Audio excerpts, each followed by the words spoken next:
kegelisahan dan ketegangan dan juga rasa sakit hati karena sebagaimana kita ketahui ada tukang bubur dan tukang bakso yang didenda sampai 5 juta rupiah. Sementara ada disco nightclub di Bali didenda hanya 1 juta rupiah. Kemudian McDonald yang konglomerat kelas dunia hanya didenda 500.000 rupiah karena pelanggaran yang sama, yaitu pelanggaran PPKM darurat. Jadi ada campur aduk, ada kegelisahan karena merasa diperlakukan tidak baik, apalagi kita ketahui orang dilarang cari makan tapi tidak dikasih makan, hal seperti itu. Dan apabila PPKM darurat ini tidak diperpanjang, dinormalkan lagi, apakah kekerasan tidak akan terjadi lagi? Terlalu sulit untuk mengatakan. Yang pasti rakyat akan tetap gelisah apabila kematian tetap tinggi dan ekonomi terus merosot sehingga banyak orang kehilangan pekerjaan. Apalagi kalau kemudian penegakan hukum makin tajam ke bawah.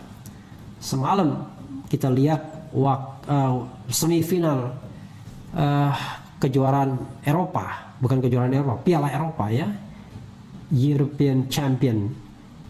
Itu bagaimana penonton datang berduyun-duyun ke stadion tanpa perasaan takut. Kalau kita bandingkan dengan kondisi kita hari ini, bagaimana kerumunan di atas 5 orang saja sudah dipersoalkan. Mereka puluhan ribu datang ke stadion bersorak-sorai seolah-olah pandemi tidak ada lagi. Demikian juga misalnya inaugurasi hari kemerdekaan Amerika Serikat yang juga menghadirkan 1.000 orang untuk peringatan. Joe Biden melakukan itu karena juga merasa berhasil menangani pandemi COVID-19. Nah, kita bukan bertambah baik, malah sekarang sedang puncak-puncak terburuknya. Di sisi lain, orang bicara tentang kapasitas, kemampuan, leadership, manajemen pemerintahan dalam menangani COVID ini dan juga menangani persoalan-persoalan lainnya. Pertanyaannya adalah, apakah pemerintah masih memiliki kemampuan atau tidak? Nah, langkah-langkah yang diambil oleh pemerintah itu kan kita husnuzon ya. Ada PSBB, new normal, PSBB 1, 2, new normal, PPKM gitu. Itu satu upaya bagaimana pemerintah untuk bekerja keras menangani persoalan pandemi ini untuk kemudian bisa diatasi dan jadi landai, katakanlah kita kembali hidup dengan normal gitu ya. Dan pemerintah mengambil langkah-langkah yang sangat luar biasa begitu. Saking luar biasanya itu pendapat publik yang berbeda kadang-kadang tidak terlalu didengar, itu yang pertama saya lihat ya. Tapi saya singkat ya begini, hasilnya apa begitu sekarang kan? Berbagai program, berbagai metode, berbagai mekanisme kebijakan dikeluarkan, ternyata Masya Allah pandemi ini sekarang menyuruh sangat luar biasa di Indonesia. Bahkan sebagai sebuah neraka, ada pengamat dari luar ya, Indonesia ini sebagai sebuah neraka ini, dan ini belum selesai katanya puncaknya ini ya, terakhir luar biasa. Nah, dalam situasi itu masyarakat kita sudah terlalu lama menghadapi tekanan ini gitu. Kebijakan yang berganti-ganti ya, penanganan vaksinasi yang tidak berjalan secara mekanismenya, pelayanannya juga ada persoalan di lapangan begitu ya. Kemudian masyarakat juga energinya terserap dalam 3 hal. Yang pertama apa?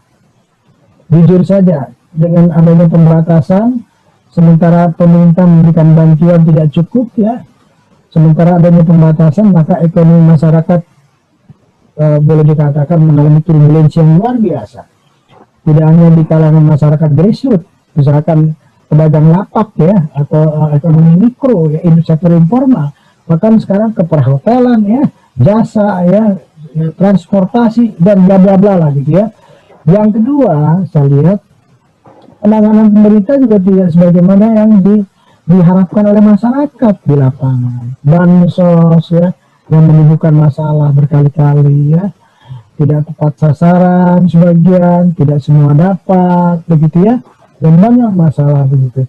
Dalam situasi ini kemudian elit-elit politik kita juga penyelenggara negara itu banyak yang berbeda pendapat soal ini. Ada yang mengatakan terkendali gitu kan. Ada bilang tidak terkendali begitu.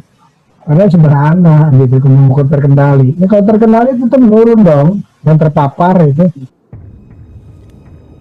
Hadang demo Jokowi Endgame, polisi siapkan pagar berduri di depan Istana Merdeka.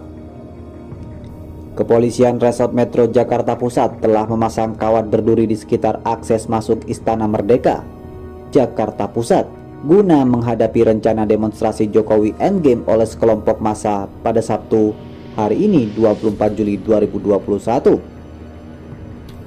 Demikian pemasangan kawat berduri untuk antisipasi saja, ujar Kapolsek Metro Gambir Ajun Komisaris Besar KD Budiarta saat dihubungi Tempo Jumat 23 Juli 2021.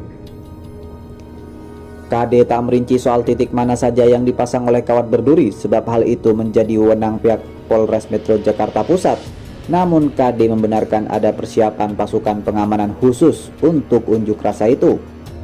Sebelumnya, dalam poster ajakan aksi yang tersebar, para pengemudi ojek online beserta masyarakat diharapkan turun ke lapangan untuk menolak penerapan PPKM. Masa rencananya akan melakukan long march dari Glodok menuju Istana Negara. Menurunnya kepercayaan masyarakat terhadap pemerintah karena pemerintah sendiri mengambil kebijakan. Pertama, yang namanya kebijakan publik itu Mas Udin, itu harus melibatkan publik kan, melibatkan elemen masyarakat, harus didengarlah itu. Pemerintah punya pandangan-pandangan dari internal pemerintah, tapi justru pemerintah harus mendengar pendapat-pendapat dari luar pemerintah.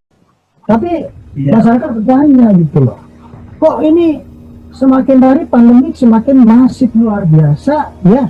Kemudian apa yang menjadi harapan masyarakat dalam rangka untuk memulihkan ekonomi juga tidak tercapai, yang terpapar semakin banyak.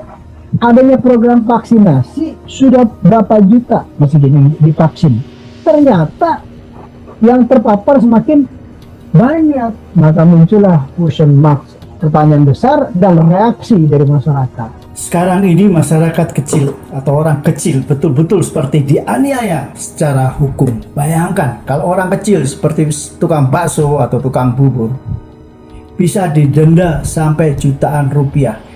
Tidak hanya itu, dia juga diperlakukan sebagai kriminal, di mana dia dimasukkan sel bersama para penjahat sungguhan dan kepalanya pun digunduli. Suatu kekejaman yang luar biasa yang tidak boleh terjadi seharusnya. Mengundang seluruh elemen masyarakat untuk turun ke jalan menolak PPKM dan menghancurkan oligarki istana beserta jajarannya, bunyi himbauan di poster aksi Jokowi Endgame itu. Tidak jelas siapa pelaksana aksi tersebut, namun poster itu menyertakan logo beberapa aplikator ojek online serta aliansi mahasiswa dan persatuan pedagang sebagai peserta aksi. Sementara itu, Del Pedro Marhaen dari blog politik pelajar yang dituding sebagai provokator aksi nasional Jokowi Endgame membantah hal itu. Soal poster Jokowi Endgame, saya tidak ada kaitan dan tidak tahu siapa inisiatornya. Tapi untuk tanggal 24 Juli 2021, jika ditanya akan ada aksi atau tidak, iya, akan ada.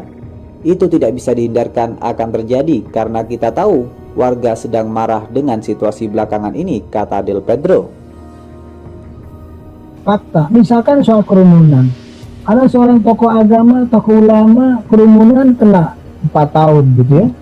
Sementara ada pejabat kerumunan, penegak hukum tidak melakukan langkah-langkah yang konkret ya, yang adil ya, dikasat mata itu.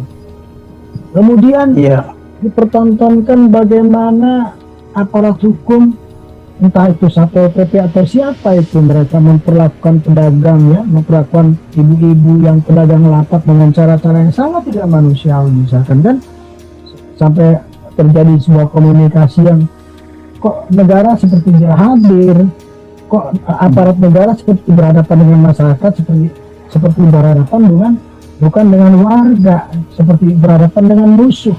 Ingat Undang-Undang 45 preambel alinea keempat, dibentuknya pemerintah untuk melindungi segenap rakyat dan tanah tumpah darah, mencerdaskan kehidupan bangsa, memajukan kesejahteraan umum dan ikut aktif dalam keterlibatan dunia bla bla bla kan gitu ya.